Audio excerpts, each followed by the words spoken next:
Hey, it's been a long time since I did a dark diary, but I just woke up and I'm just like, I just need to get this off of my chest.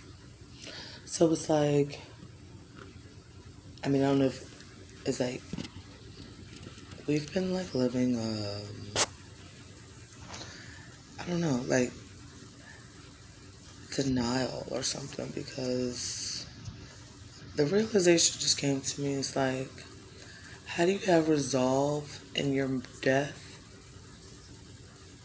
and then live a life after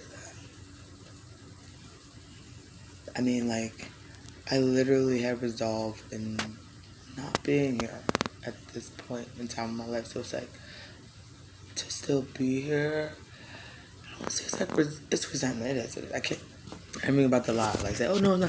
It's like resentment for my life. And it probably sounds crazy, but it's just like, because it's like mentally now I'm like under control or whatever, so it's not like I'm like ooh crazy suicidal hurt myself person, but I am like just like super done, like just so tired of like life. But now I have a son. I feel like he gives me life, my little baby. I love him to death. Like, I didn't know I can love someone that you didn't know until you met them. But on the same side of that, it's like also I feel like unworthy to be his mom because I wouldn't have been his mom if I would have, my brother wouldn't have shown up. You feel me? I wouldn't even be. I have opportunity to be his mother, so it's like selfish in a way like that. I get to be a mom and love my baby Beetlejuice Black Davis like more than I ever got love, and give him the love that I never received. And also too, it's like I realized how I was abused my whole childhood, like actual mental psychological abuse for my whole childhood. Even, like that's why besides like my mom abusing me verbally, it's like the actual physical abuse I endured from my aunt in New York, and just recalling that, and the fact that like little Five, like hey little Five, I love you.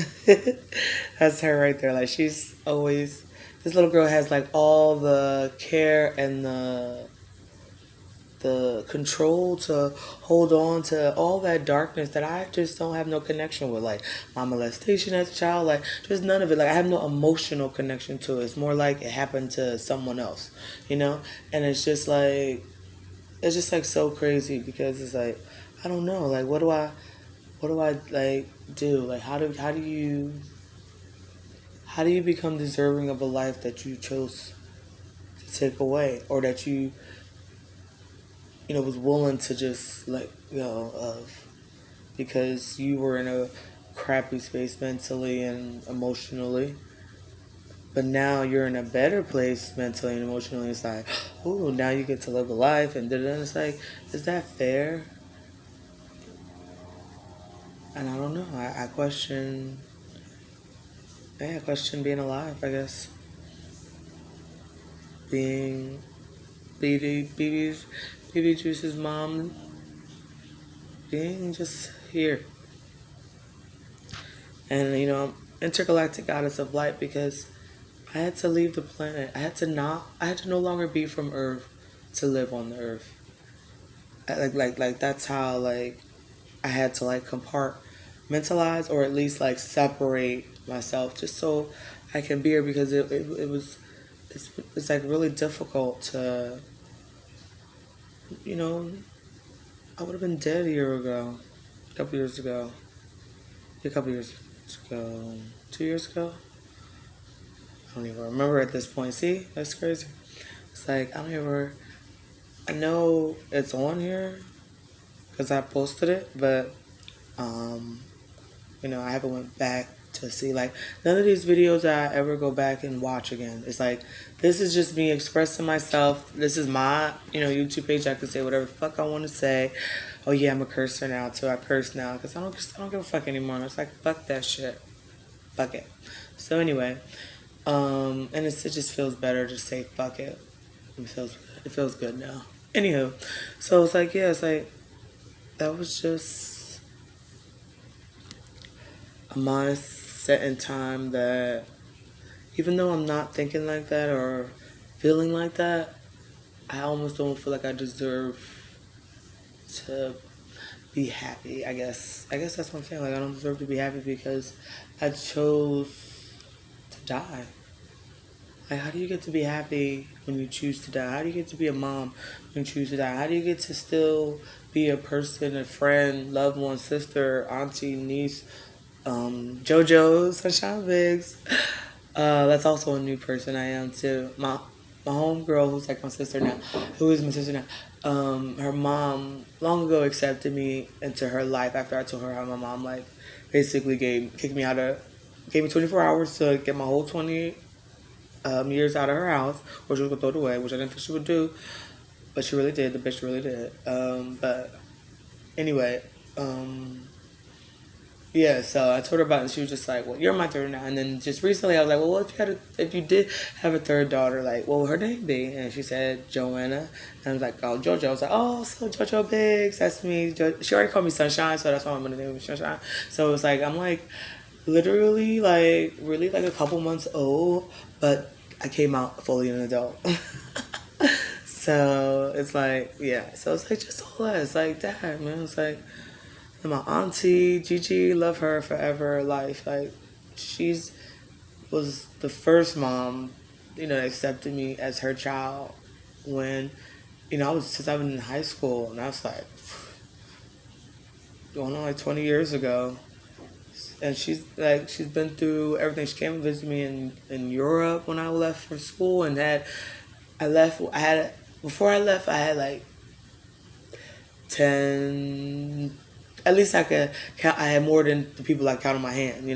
Then it became, I just had like people I count on my hand. Then it became, you know now it is like no blood family, you feel me, just fed people that have accepted me into their family, and I'm so grateful. You don't always get the opportunity to be accepted in others' family and treated still like family. When you come from a family where you were in the family, but you were treated as like the outcast, as the unwanted. I was never treated. Nobody never wanted me. Only person ever wanted me was my uncle Ron, and I can't find them. I try. I look them up.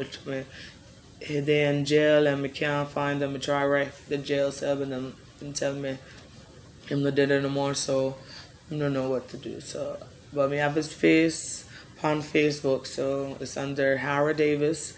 So Uncle Ron, if you ever see these, or I don't know if you'll be on YouTube or not, but I know you would be so upset with my mom. Oh man, I know it, and I know you just embrace me and just give me the love that I always wanted as a parent, adult. I always wanted family. But I was never good enough for family. So it's like I had to learn to be my own family. But now I have Bibi and such a huge family, siblings and nieces, nephews, and all my brothers and sisters, like so many of them. It's insane. Like, and then also just so many friends that we're literally family now because we've literally known each other since we were kids. So like we're family. Period. Like that's how I see family. Like unconditional. Like there's no, oh well, because you do this or this and that. No, it's like we're family because I love you. Period. Like what? I don't care if we argue, whatever. That's real. That's the real. Like nobody's gonna be a yes person. No, you want somebody to be like, nah, that's fucked up. You shouldn't have did that shit or whatever, whatever. But then you can still come back, and that's being honest with yourself. You can still come back like, hey, what's doing? What doing? It's like, you feel me? That's unconditional family, and that's like the love I feel from some of my friends' moms who just like embrace me wholeheartedly without any like you know nothing, just doing it. And no, and again, like I said, it's like even though I'm saying like that, I feel the burden of living. It's like I almost feel like now it's like I have like that's my, karma. Like I have to now live with the fact that I was gonna be dead. Like Like that's why that I had the like. Thankfully, on the medication I'm on, it's like the murderer inside of me. Well, somebody said that it's a suicider inside of you. Mrs. Davis like is locked away, and I had like a little room there because, she was the one that cried a lot and was very like dark and stuff like that, and she's locked away, but she's not gone. Like just because I don't feel it emotionally doesn't like mentally take it away. It's like I still thought that. I still, I remember that day, like a regular day, was nothing special. And it's just like BB, mommy wouldn't even have been here, bro. Like, so it's just, sometimes I just feel like, I don't know. It sucks to live a lie. Yeah, I'm living a lie. But I will continue to live this lie because there's people around me who see the light that I now see to shine on everyone else. And B is my light. He shines on me. Like what I give out to the world that I couldn't put on myself, he gives to me. He shines in my spirit. And it just every day I wake up, he makes me brighter. So love you, BB June. But I can't lie and say my feelings aren't like this is a lie, or like that. So it's like, you know he gives me strength and guidance, but at the same time I have to also still be honest and speak to myself, because I feel like if I don't, then I can spiral, and then I could be a dark person, and who knows where that darkness can go. So I just choose to say fuck it and embrace his light. His light gives me light. It makes me brighter. I just, like to express that there's also reality to that light. Like the reality of that light comes with a side of darkness that I've never experienced before, because I don't know, it's new. But yeah, I just wanted to share.